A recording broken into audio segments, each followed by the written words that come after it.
want to thank everyone for coming here tonight.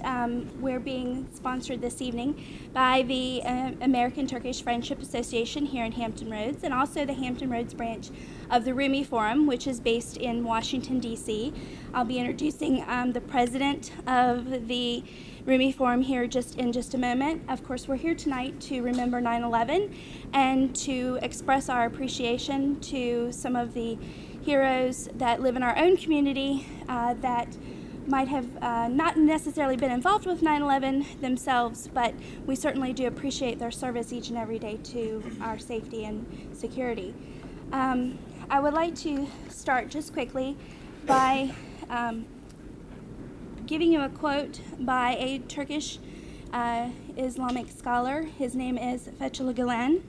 Shortly after 9/11, he published an ad in the newspaper basically telling everyone how he personally did not believe in what had occurred, that this was not Islam, it was terrorism, and that Muslims were not to be involved in such things.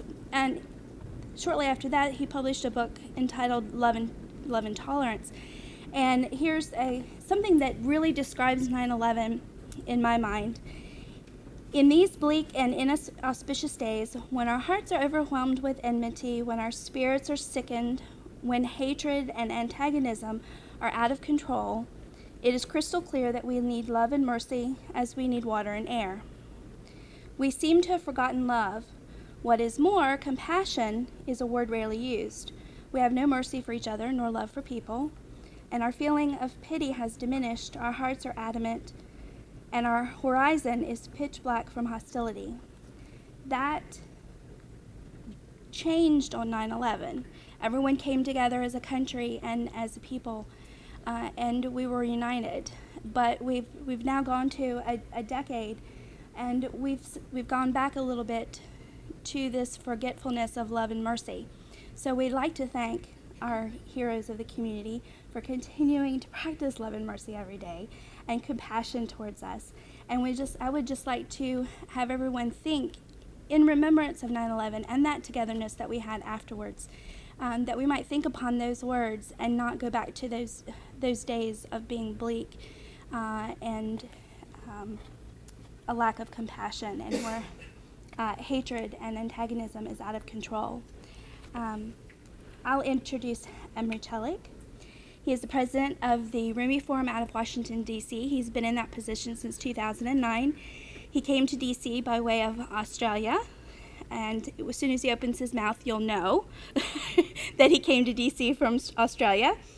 He did work in education and with some nonprofits in the intercultural arena in Australia, and so we're very happy to have him as the president of the Rumi Forum. We're very excited that he came down here with us, to be with us here today in this bad weather, that he drove from D.C. to be with us. President Çelik, if you will please have a few words.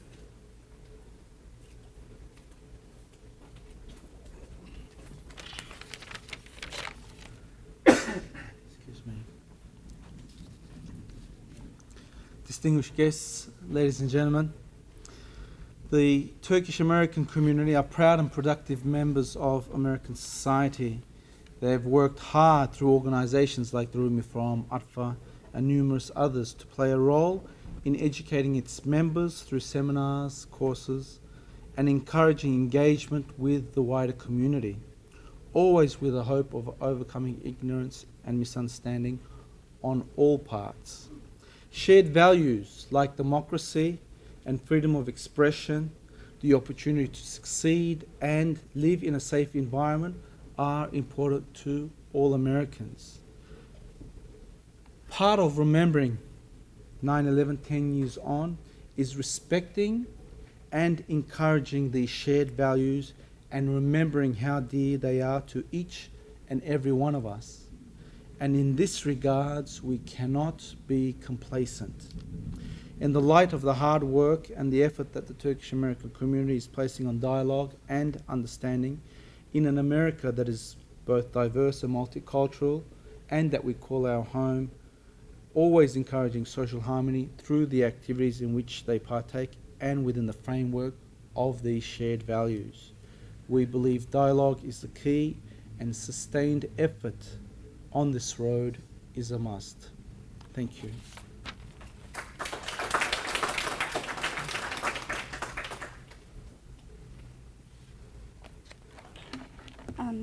Our first invited speaker this evening is the Assistant Chief of the Norfolk Police Department. Your first name is Vernon, but I believe everyone calls you Ray. His last name is Simmons. I did not have any information because he has not been in his position that long. You were previously the Assistant Chief of Investigation. So there was not a bio online for me to steal, and so I forgot to tell him to bring one. So if he will please tell us a little bit about his career when he comes and makes his remarks, I'd appreciate it. Thank you.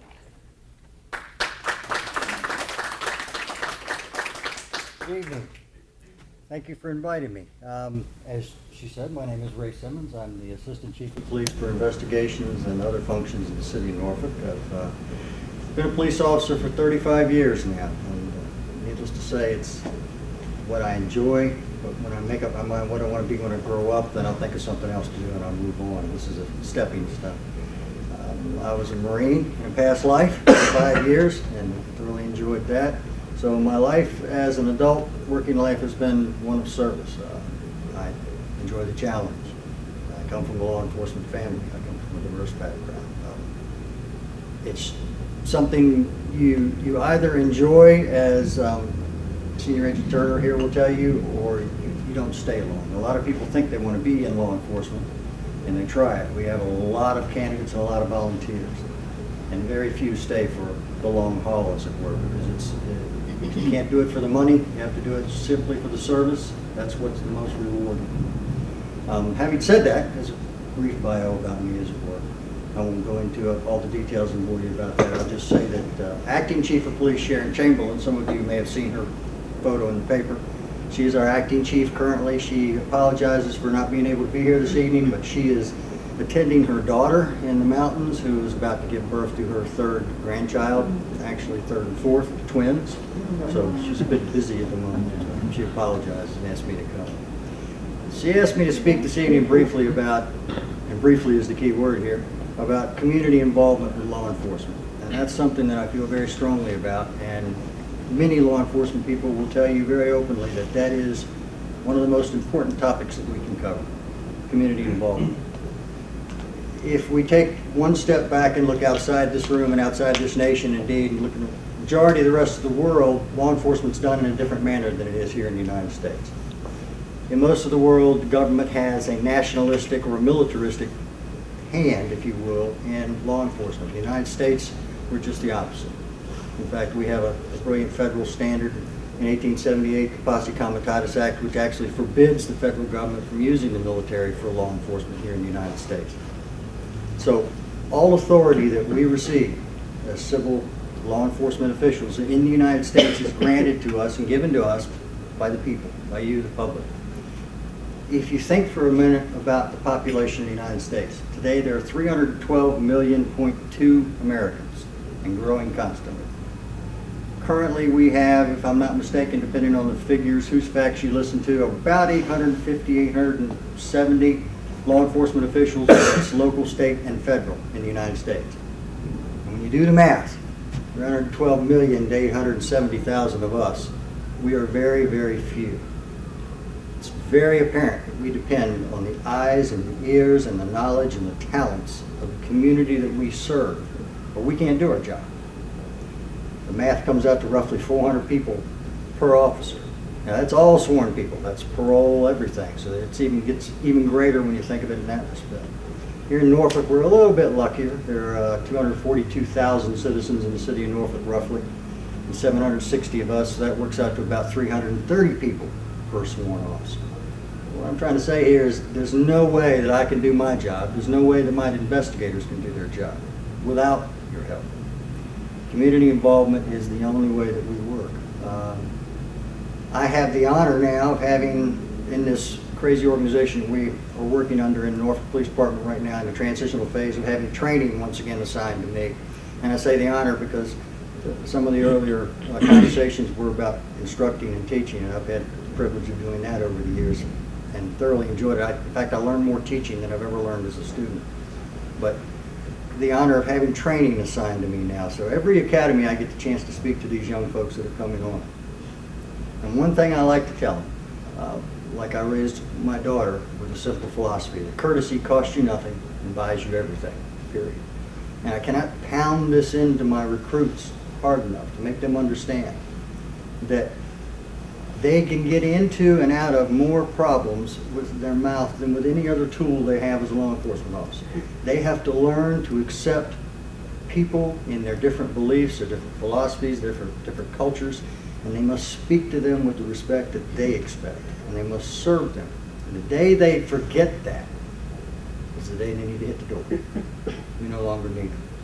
Now, I won't stand up here and try to tell you that we don't have bad apples in law enforcement. That's obvious, we do. We're human beings like anyone else. But we do our best to try and weed it out.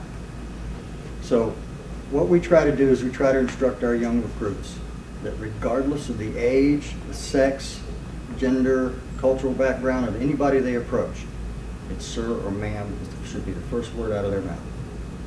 I've been here 35 years, and I still handle myself that way. I don't speak to anyone younger than me without sir or ma'am when I first meet them. In fact, I'm a bit of a hard Marine. It's hard for me to break it. Someone like AJ, who in my mind is my senior, I find it very difficult to call him AJ. He's the senior FBI agent here in Norfolk, and he tells you in your head, no, call me AJ, call me AJ. First thing I want to say is sir, and the last thing I want to say. So if we can breed that respect in our law enforcement officers for themselves and for you as an individual, it's easier for us to instill that respect for your culture.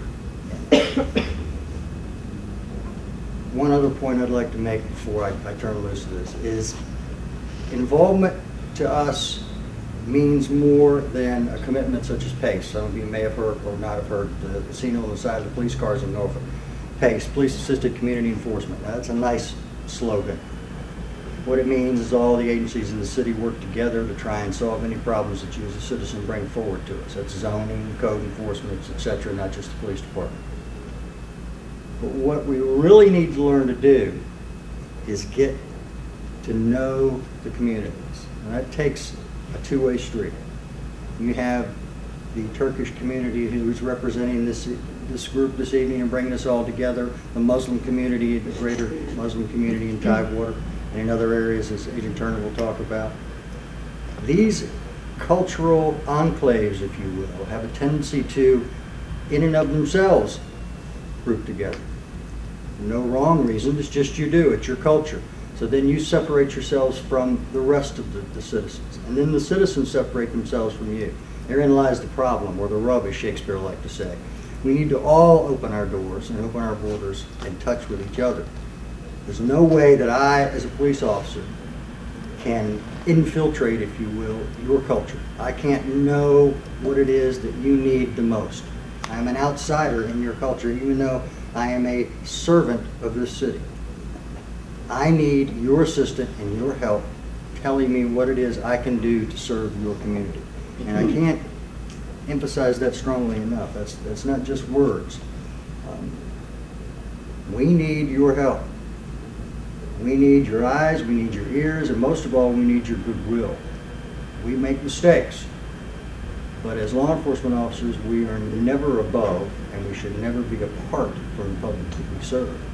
And that's what we're trying to get across. So public service to us means a lot. In fact, just as a little anecdotal evidence here, that in the city of Norfolk, where you all, I guess most of you live in Norfolk now, Norfolk has one of the oldest established and continually operating police departments in the country. It started out in the 1600s as a citizen's watch. Pretty good long history. Sheriffs, you're all aware of what sheriffs are. They were the first, and then they became sergeants is what they called them. But actually in 1730, 38, I believe, was the first time they offered a salary for a citizen's watch in the city of Norfolk. So over 200 some years of service is a pretty long institutional knowledge and commitment, if you will, to the community at large. And the key word, and like I tell the recruits, is just that. It is a citizen's watch. It did not become a police department, if you will, until 1863, 1953, I believe, mid to late Civil War period. Up until that time, they were known simply as the Citizens Watch, and they were hired once they got over the hump of salary.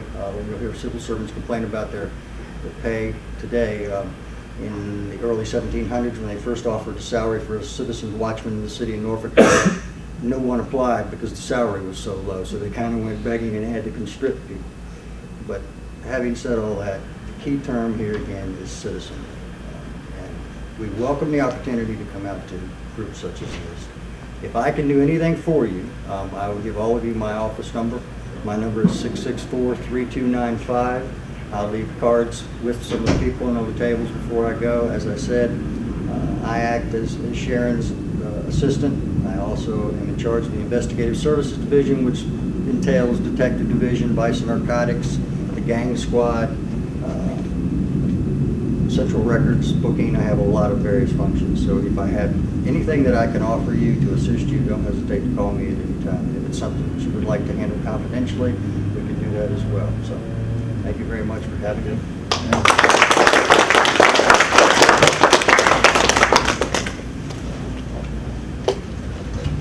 I can see why teaching is underneath of your duties.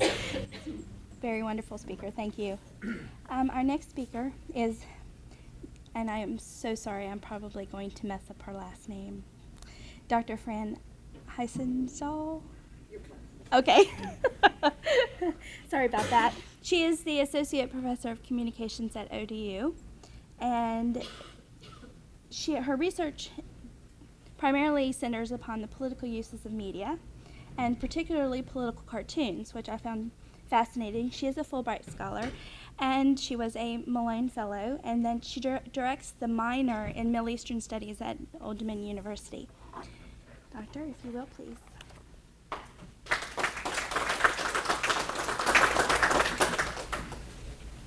And I've been fortunate to have the opportunity to travel with the Rumi Forum folks in Turkey.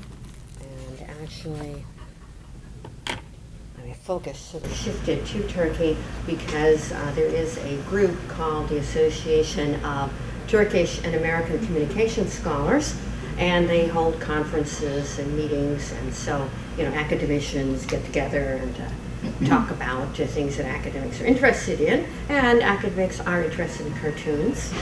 I was on a panel in Istanbul with some colleagues from Eskişehir, from Anadolu University, and we were talking about the media's treatment in terms of swine flu and the political cartoons that were shown during that time. So we have a lot of common research interests in my field with my colleagues in Turkey.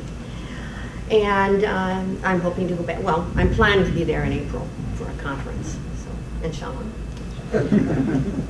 What I'm going to talk about tonight is something that really follows up on what was just said about understanding and fostering understanding, and also it's a kind of look at where we are. What has happened since 9/11? Have we actually fostered greater understanding? And also, what are some of the factors that seem to be holding back or impeding understanding? And I was going to bring my PowerPoint. What professor can talk without PowerPoint? However, despite several of my colleagues' efforts, we could not get the laptop to interface with the PowerPoint. It wouldn't do it. So I brought some copies. You might have to share, but I do have copies. This also fosters a little more getting to know each other, because you have to share materials. But I will be talking about a research project that was done by the Public Religion Institute and also by the Brookings Institution in Washington. Looking more specifically, okay, thank you. After 10 years later, after 9/11, what kinds of things have happened in terms of whether or not we have actually achieved some of those goals, and making some, the report also makes some projections about the future. And basically this is a report, was just released September 6th. of this year and looking at the attitudes of Americans about diversity. And the N was, or the number of people surveyed was 2,450 people. And this was basically adults over the age of 18. And this was fairly comprehensive, using both landline and cell phones. Anyway, the things that they asked were trying to determine, well, what has happened in terms of diversity? Are we on the road? Are we stalled? Or are we making progress? And also, what kinds of things do we still need to do? And one of the things I know about the Rumi Forum is that folks are very active in trying to educate Americans about Turkey and about fostering understanding and mutual tolerance. And a number of people have probably participated in programs and trips and seminars and things of this nature, and all of those things have helped. But there's more to be done, folks. We aren't there yet. And this report shows that Americans are still struggling to try to figure out how can we reconcile our principles, such as religious liberty, but we're also afraid and concerned, and we don't quite know how we're going to integrate new folks into our community, particularly Muslims. And if anybody knows American history, this is paralleled by the period of the 1830s and 1840s, when we had large immigrant groups coming from primarily the Mediterranean and Ireland, Catholic countries, and we faced some of the similar kinds of problems: a lack of familiarity, a lack of understanding, lots of fears and concerns, and also, as was mentioned, the moving into neighborhoods, but then those neighborhoods become isolated, and so the Irish Catholics talk to each other, and the Italian Catholics talk to each other, very much as members often of the Muslim community. They talk to each other and interact with each other, and they don't necessarily talk with a larger neighborhood. And I have some statistics here in terms of the diversity, and a site you can look at if you want to explore this further. There is an estimate, there's about 500 Turks living in the United States. This is just an estimate. But the problem that the research people found was that only 3 in 10 Americans report that even occasionally had any contact with Muslims. And if you look at this table here that is on page 3, you will see that Muslim Americans share a commonality and a problem, of course, which is reflected in the Republican primaries. Basically, we're about as well known as the Mormons in terms of contacts, or and of course these contacts often mean that people have very limited understanding because they have never even conversed with or had any kind of discussion with a Muslim American. In terms of slide 7, we do know that Americans do have some understanding, but only 14% say they know a lot about religious beliefs and practices of Muslims. 29% say they don't know anything at all. Now, they didn't say they didn't want to know anything. They just said, we don't know anything. So here is really a major, major opportunity. Remember, these people didn't say, I don't want to know. They just said, I don't know. So that is an opportunity for education to help people understand. And in case you're just wondering, the survey done by the National Geographic Society in 2002 didn't particularly specify and ask students whether they could find Turkey on the map, but it did ask if they could find Iran and Iraq, which are, in the news. And only 1 in 7 college students could find Iraq on the map. I suspect not many more than that could have found Turkey on the map. So work do we have to do? Only 14% could even find Israel, which is obviously always in the news. So there's some work to do. Basically, we know from the study that people are still divided over how much comfort they have, particularly with various aspects of Muslim culture, religious expression. And the table that is slide 10 shows you that a majority are comfortable with such issues as having a mosque built near their home. But if you've been following the news, particularly Tennessee and some other places, that has not been exactly the reflection of everyone. And it's not a huge majority, 51%, that's barely a majority, that would want a mosque in their neighborhood. Sort of a not in my backyard syndrome. And in terms of having a Muslim teaching in the schools, there seems to be a little more favor for that. But 45% are uncomfortable if someone would be praying at the airport. So there's still some educational work to do here. Now, there is a majority, moving to slide 11, that about 54% feel that American Muslims are an important part of the religious community. And we are working on the issue, a little cognitive dissonance here in terms of what we know we should do and what we sometimes do. But we know that and nearly 9 out of 10 people say that America was founded on the idea of religious freedom. And freedom for everyone, even those groups that we don't find as interesting or as popular. So we've got these principles. 8 out of 10 are saying, yes, we believe in religious freedom. 95% of Americans say that religious literature, and the guy in Florida who wanted to burn copies of the Quran was a little confused.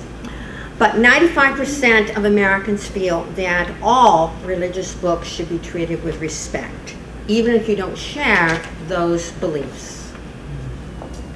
And so there is philosophically, a very strong feeling that we need to have tolerance and respect. Obviously, working this out is been an issue. It's been an issue historically for us for a long time.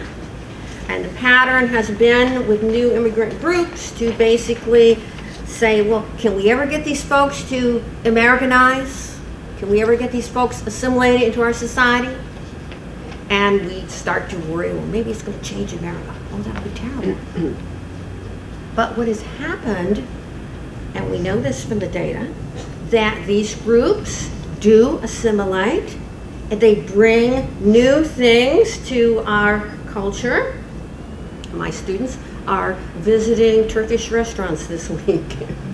Now, 10 years ago, I think probably about 10 years ago, there were no Turkish restaurants in Tidewater to visit.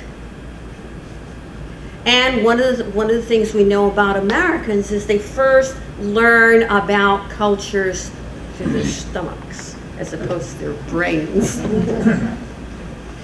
But just the opportunity for people to experience and to know and to get a sense of what a culture is about.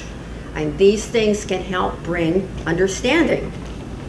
And we know that new groups do become very committed to the underlying values of the United States and the principles of democracy, and sometimes even more committed than those of us that have been here for 400 or 500 years, because we just kind of take it for granted. We also know that people work hard, they build strong communities, they learn the language, and they become Americans. But they change a little bit, which is good.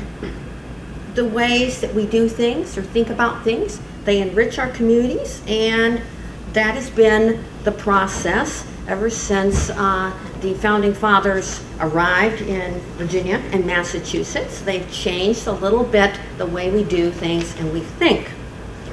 And the conclusion I would leave you with this evening is slide 15, where, and I'll read this, steadily, albeit with many reversals, the country has sought to live up to Martin Luther King Jr.'s insistence that the long arc of history does bend toward justice.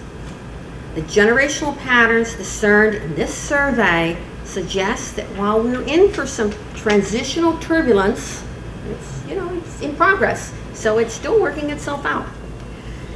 We're in for some transitional turbulence on these matters, but the arc of American history will again bend toward inclusion. And I challenge you to help that process along. And slide I didn't talk about, which is included here, don't rely too much on Fox News to do it.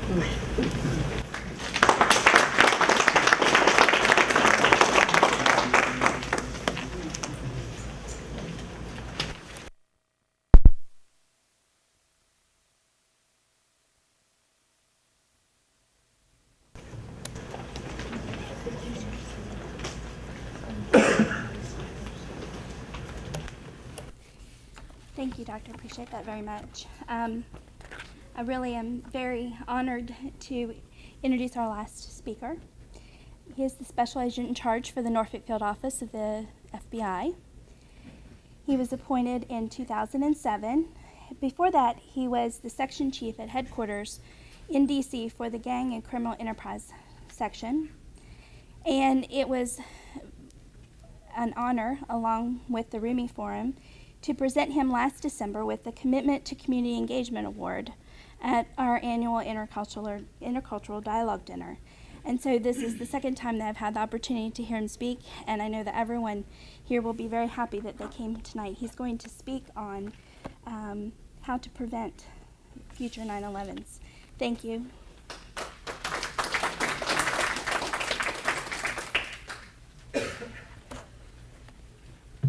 Good evening, everyone.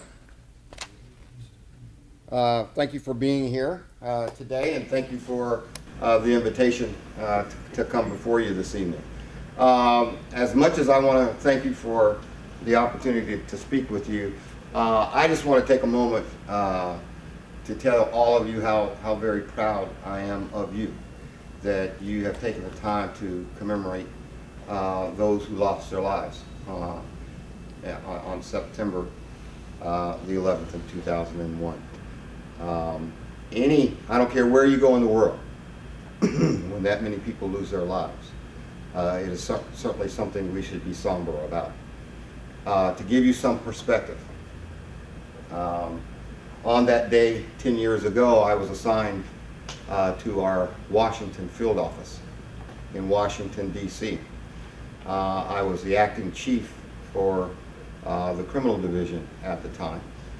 And after the two planes hit the towers in New York, I went to my office, which faced the Pentagon. And I entered that office just moments after the American Airlines flight hit the Pentagon. And so at that very moment, I was able to see the carnage there in the Washington area. I subsequently was assigned to run the command post at Dulles Airport to investigate that particular incident of the incidents that occurred on September the 11th. I was also in charge of the team that had to recover the remains of the people who lost their lives at the Pentagon. So that is a day that I will never forget. None of us could possibly ever forget.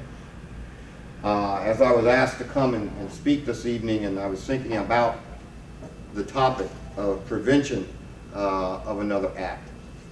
I don't like standing behind these things, by the way, so I hope everybody can hear me. As I was thinking about it, and knowing it just a few minutes, because I've spoken on this before, and I really like to get into it, because my previous colleagues, my previous speakers tonight have hit on many of the points that I wanted to make. The prevention of another 9/11 attack is not a simple solution. It's multifaceted.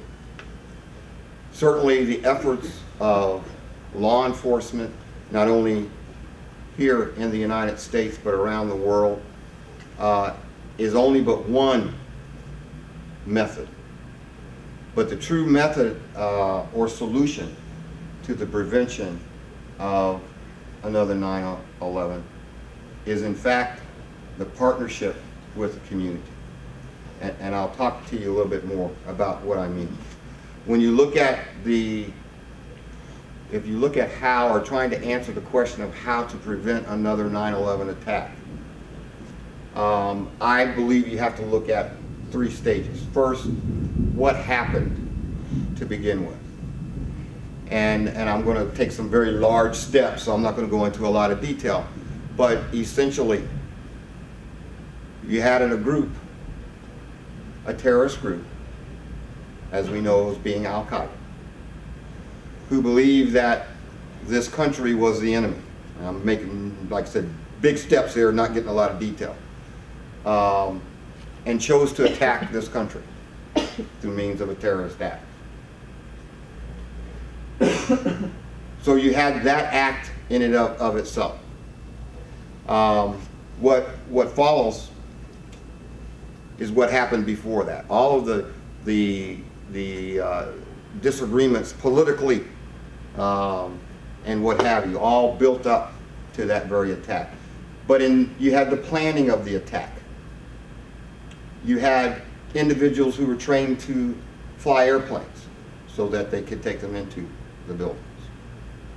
You had failure of security at airports that led to that attack, or allowed that attack to occur. You had the failure of law enforcement and intelligence agencies to communicate with each other, to share information that would have helped to prevent that attack. So you had a whole host of issues that allowed these attacks to occur. So as we look at how do we prevent it, we have to look at how did it happen to begin with. Okay? And I'm not going to spend a lot of time on that, but what I do, and one of the purposes of what I want to present tonight, because tonight is only a few minutes, but I truly would love this to be the opportunity for further dialogue amongst us, to talk more in-depthly about many of these things, from my perspective, and certainly one from your perspective. So the second part of when you look at how do you prevent it, you have to look at what does the terrorism threat look like today. Because in fact, the terrorism threat is not the same as it was back in 2001. In a lot of ways, Al-Qaeda in itself still exists, but in many ways it's been minimized. It's been decentralized. So now you have many, many groups who may be smaller than Al-Qaeda itself, but who are inspired by the same beliefs, and that belief is not about religion or culture, it's a belief in violence, okay? Who believe that to bring about change is to do a violent act, okay? And that is what we're trying to defend against. And so now the threat is kind of spread all over the place. And it's not the same as it used to be. Because now, particularly for the Hampton Roads area, I don't have one particular terrorist group operating out here. What we're trying to defend against the most are what we call the lone offenders. Have you heard that term before? The one person who is being inspired to commit a violent act, who will wake up one day all in a frenzy of hatred against America or hatred against A.J. Turner, and wakes up and decides to go to a mall and shoot a lot of people. Because that, in fact, is a terrorist act. Would you agree? And that is what we're really defending against primarily in our hometown, okay? So that's kind of what the threat looks like for us here in Hampton Roads. For the country and even for the world, we're looking at terrorist groups and we're looking at individuals.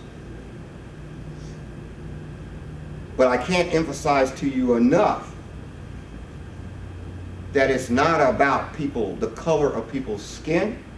It's not about their religion or their culture. It is about saving lives against violence. And so when we talk about prevention, how can that happen? Because when you look at one of the causes of terrorism today, what we're finding are a lot of individuals who feel disenfranchised, who feel like the government is against them, maybe, who feel like the government or law enforcement or some element out there is against them. They can't find a job, they can't go to school, they can't own a house, maybe they lost their house. And so they're looking for a group, something to belong to, people who share their views. And what's happening is these individuals are now being drawn into these groups. Not necessarily because they're violent groups, but because they believe the same way they believe. But these groups do violent acts, and they're being drawn into that. And so when we look at prevention, we look at we are looking at primarily three elements. One, we have to save these people who are allowing themselves to be brought into groups who commit violence. I was talking earlier while we were having a meal. It's the same phenomenon that law enforcement faces when we are looking at violent gangs. The young people who are joining violent gangs are joining gangs because they don't feel part of their community. They can't find jobs.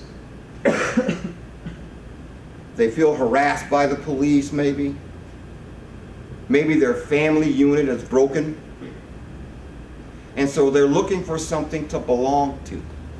And so they join a violent gang who goes out and commits robberies and homicides and things like that. I think that's very much like the element of terrorism that we're dealing with. And so we have to save our young people. What we have seen over the last few years, as an example, are Somali American. Young men, 17, 18, 19 years old, who have been leaving the United States, who've been inspired that terrorism and acts of terrorism is the only way to bring about change. And so they're leaving this country, going to other countries, to terrorist training camps. And the concern, because they're U.S. citizens, they can easily get back into the country and they can commit a terrorist act. So we have to save these people. The FBI can't do that. The Norfolk Police Department can't do that. Who can do that?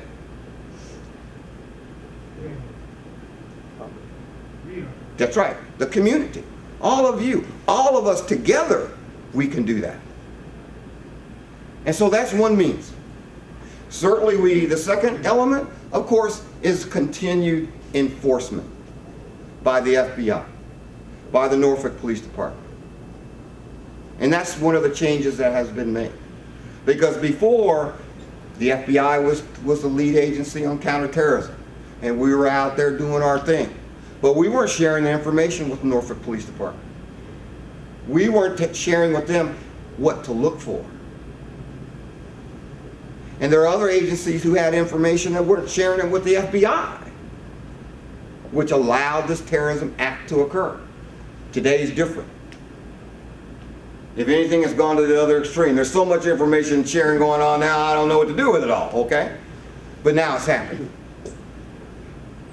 And it's proven to work because I can't tell you, well, I can tell you, anywhere from 50 terrorism plots have been disrupted in this country alone because of the work of law enforcement, federal, state, and local.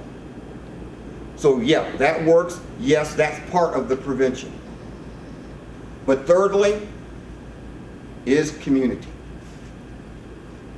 Ray has said it, Fran has said it, and I'm going to say it to you also. We need you to help us. Number one, we need you. I hope I didn't do that by anything I said. We need you to be educated on what the threat looks like. We need you to educate us.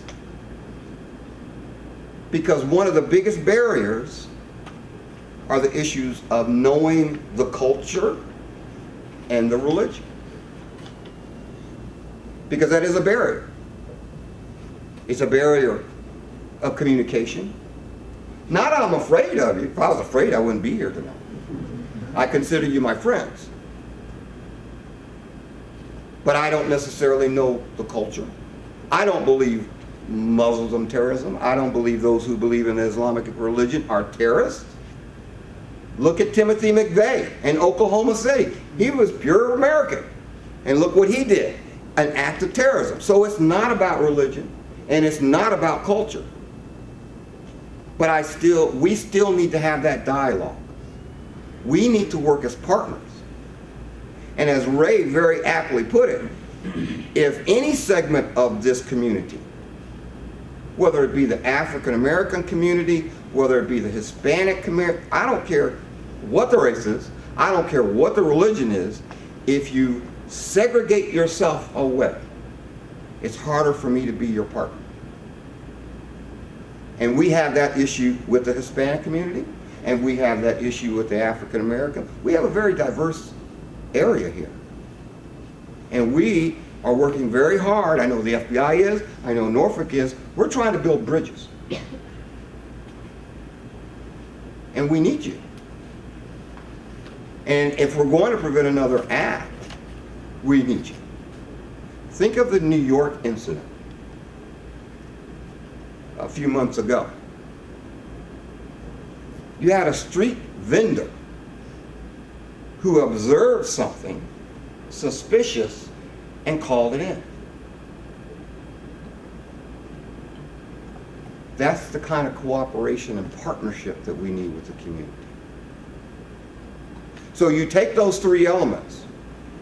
You take the social issue of saving the young people. You take the issue of enforcement, is what we're doing each and every day, the FBI, the Norfolk Police Department, police departments and federal agencies across this country and around the world. And you add to that the very valuable element of community partnership, and we can prevent another 9/11 from occurring.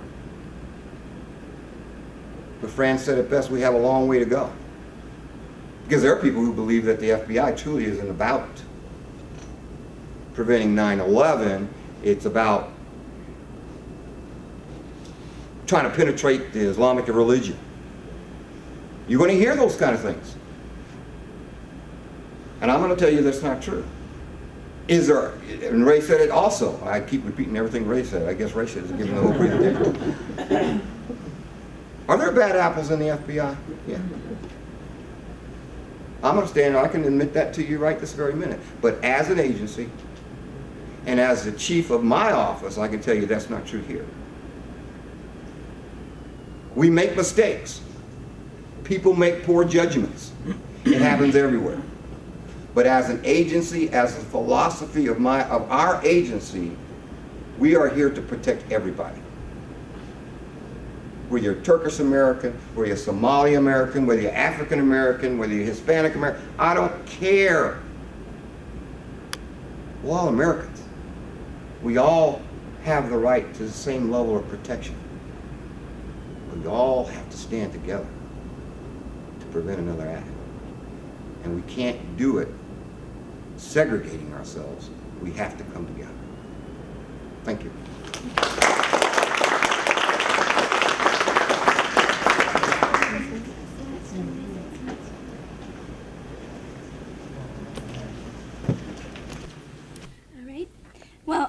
thank everyone for coming here tonight, especially thank our speakers. Thank you very, very much.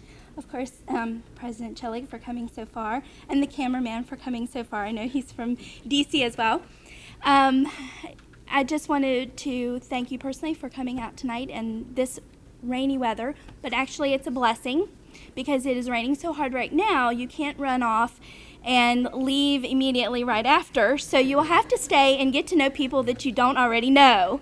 So please take this time to put into action some of the things we heard here tonight and get to know the other people in the room, shake some hands, introduce yourself, enjoy some of the beverages that we have in the back, and don't be so quick to run out and get in your car and drive in the rain. So thank you all very much, and please be safe going home.